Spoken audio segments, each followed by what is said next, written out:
Thulani Ngubane, aged 23-year-old, is a Swazi athlete who began his career back in 2013.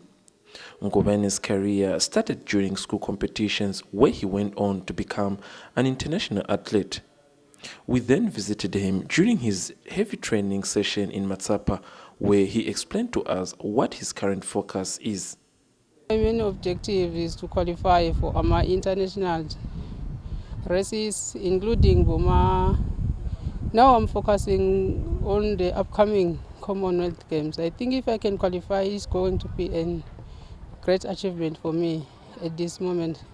The 23-year-old athlete also explains on how his work is totally different from the likes of Somatsendra Swazi Bolt, and for that he could set his own record internationally.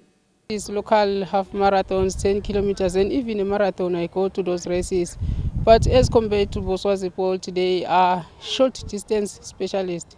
They specialize on the track, but me, it's a little bit different from them because I'm a road runner. Ngubane has had challenges in the past when it comes to sponsors, but things seem to have worked for him in the past 2 years as he has been able to attend international marathons, a stage he calls a bright beginning of his career.